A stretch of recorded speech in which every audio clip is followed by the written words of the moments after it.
નમસ્કાર સૌને. તો હું આજે તમને દેવ શિશુના ઘડવૈયા પુસ્તક વિશે જણાવીશ. તો આ તે પુસ્તક છે. તો દેવ શિશુના ઘડવૈયા માતા પિતા. તો આ પુસ્તકનું આપણે નામ વાંચીને જ ખબર પડી ગઈ હશે કે આ પુસ્તક માતા પિતાને અનુલક્ષીને લખવામાં આવ્યું છે. તો આ પુસ્તકના લેખિકા છે જ્યોતિ થાનકી. જ્યોતિ થાનકી ગુજરાત સાહિત્ય ક્ષેત્રે ખૂબ જ જાણીતા લેખિકા છે. તેમની રચનાઓ, સંવેદના, પ્રેરણા અને સમાજ પ્રત્યેની જાગૃતિ આ પુસ્તકમાં ખૂબ જ સારી રીતે દેખાય છે. આ પુસ્તક મેં કહ્યું તે પ્રમાણે કે આ પુસ્તક માતા પિતાને ધ્યાનમાં રાખીને લખવામાં આવ્યું છે. તો આ પુસ્તકનો મુખ્ય ઉદ્દેશ્ય આપણે જોઈએ તો બાળકોમાં સંસ્કાર, નૈતિકતા, શિક્ષણ પ્રેમ અને સામાજિક જવાબદારી વિકસાવવાની વાતો લખી છે કે બાળકો જન્મે તો તેને કેવા સંસ્કાર આપવા, કેવું શિક્ષણ આપવું, તે બધું માતા પિતા પર ડિપેન્ડ હોય છે. તો તે બધું લખવામાં આવ્યું છે. પુસ્તકનો અભિગમ વ્યવહારુ છે, માત્ર સિદ્ધાંત પૂરતો દર્શાવવામાં આવ્યો નથી. આ પુસ્તકનો મુખ્ય ઉદ્દેશ માતા પિતાને માર્ગદર્શન આપવાનો છે કે બાળકોનું ઘડતર કઈ રીતે કરવું જોઈએ. તો આ પુસ્તકનો વિષય વસ્તુનો સારાંશ તરફ આગળ વધતા આપણે જોઈએ તો માતા પિતાની ભૂમિકા બાળકો માટે શું હોય. તો બાળકોનું મનોજ્ઞાન, સંસ્કારનું મહત્વ, શિક્ષણ સાથે જીવન મૂલ્યનું સંવર્ધન અને પ્રાયોગાત્મક શિક્ષણની વાતો કરવામાં આવી છે કે બાળકોને કેવું સંસ્કાર આપવું જોઈએ, કેવું શિક્ષણ આપવું જોઈએ. બાળકોનું મનોજ્ઞાન વિશે વિચારીને આ પુસ્તકમાં બધું લખવામાં આવ્યું છે. આ પુસ્તક આપણે શૈક્ષણિક દ્રષ્ટિથી જોઈએ તો મનોવૈજ્ઞાનિક અને સમાજશાસ્ત્રીય દ્રષ્ટિકોણથી આ પુસ્તક લખાવવામાં આવ્યું છે. બાળકોના મન વિચારને સમજતા માતા પિતાએ ઘડતર કઈ રીતે કરવું જોઈએ, બાળકોને સમજીને, બાળકોના રસ વિશે બાળકોને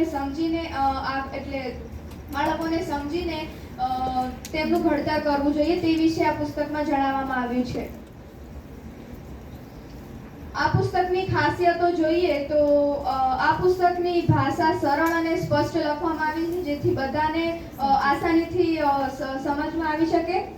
જીવંત ઉદાહરણો અને વ્યવહારો છે જેથી આપણે સમજવામાં સરળતા રહે.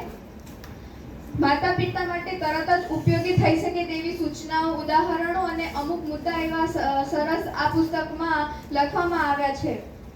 બાળકોના મનોજ્ઞાનને આધારે આ પુસ્તકમાં માર્ગદર્શન આપવામાં આવ્યું છે. આ પુસ્તકની મર્યાદાઓ જોઈએ તો આ પુસ્તક માતા પિતાના દ્રષ્ટિકોણને આધારે લખવામાં આવ્યું છે જેથી શિક્ષણની ભૂમિકાને થોડીક ઓછી આવરી લેવામાં આવી છે. લેખિકાએ નૈતિક સંસ્કારો પર વધુ ભાર મૂક્યો છે કે બાળકોને જન્મથી જ કે જન્મ પહેલા બાળકોને આપણે કઈ રીતે સંસ્કાર આપવા જોઈએ, કેવી રીતે તેનું ઘડતર કરવું જોઈએ તે વિશે આ પુસ્તકમાં જણાવવામાં આવ્યું છે જેથી આધુનિક શિક્ષણની રીતો ઓછી ચર્ચાવવામાં આવી છે. વ્યવહારિક અનુપ્રયોગ એટલે વ્યવહારિક દ્રષ્ટિથી આપણે જોઈએ તો માતા પિતાએ બાળકો સાથે સંવાદ વધારવો જોઈએ. આજના સમયના માતા પિતા આપણે જોઈએ તો બંને નોકરીઓ કરતા હોય છે તેથી તે બાળકો માટે સમય ઓછો આપતા હોય છે. તેથી બાળક સાથેનો સંવાદ તે ઓછો કરી શકે એટલે ઓછો થાય છે. પ્રેમ અને અનુશાસનનું સંતુલન જાળવવું જોઈએ. બાળકોને પ્રેમ તો આપવો જોઈએ પણ બાળક અનુશાસનમાં રહે તેવી રીતે તેનું ઘડતર કરવું જોઈએ. શૈક્ષણિક પ્રવૃત્તિઓમાં બાળકોને સામેલ કરવા જોઈએ. બાળકો રમતગમતમાં એટલે ભણવામાં નહીં પણ રમતગમતમાં પણ આગળ વધે તે રીતે તેનું ઘડતર કરવું જોઈએ. મારો વ્યક્તિગત પ્રતિભાવ આપું તો આ પુસ્તકમાં લેખિકાએ માતા પિતા બાળકોના પ્રથમ ગુરુ હોય છે તે દર્શાવવામાં આવ્યું છે. આજના સમયમાં બાળકોનો સર્વાંગી વિકાસ કરવો જોઈએ. આજના સમયના બાળકો ખાલી ભણતર ઉપર જ આગળ વધતા હોય છે પણ તે બધા ક્ષેત્રે આગળ વધે તે રીતે તેનું ઘડતર કરવું જોઈએ. બાળકોનું ઘડતર માત્ર શાળા નથી કરતી, ઘરનું વાતાવરણ, માતા પિતા, વર્તન અને મૂલ્યો એ બાળકોના જીવનમાં ઊંડો પ્રભાવ પાડે છે. આપણા ઘરના કેવા હોય છે તે પ્રમાણે આપણું ચરિત્ર દેખાઈ આવે છે બધાને. જો આપણે ઘર તરફથી તરફથી સારા સંસ્કાર મળ્યા હોય તો બીજાને પણ આપણા સંસ્કારો દેખાઈ આવે છે. આ પુસ્તકનો નિષ્કર્ષ જોઈએ તો પુસ્તક માતા પિતાને પોતાના બાળકોના વિકાસ માટે સાચા અર્થમાં માર્ગદર્શન આપતું પુસ્તક છે. મારા મત પ્રમાણે જોઈએ તો દરેક માતા પિતાએ આ પુસ્તક તેમના બાળકો માટે જરૂરથી વાંચવું જોઈએ.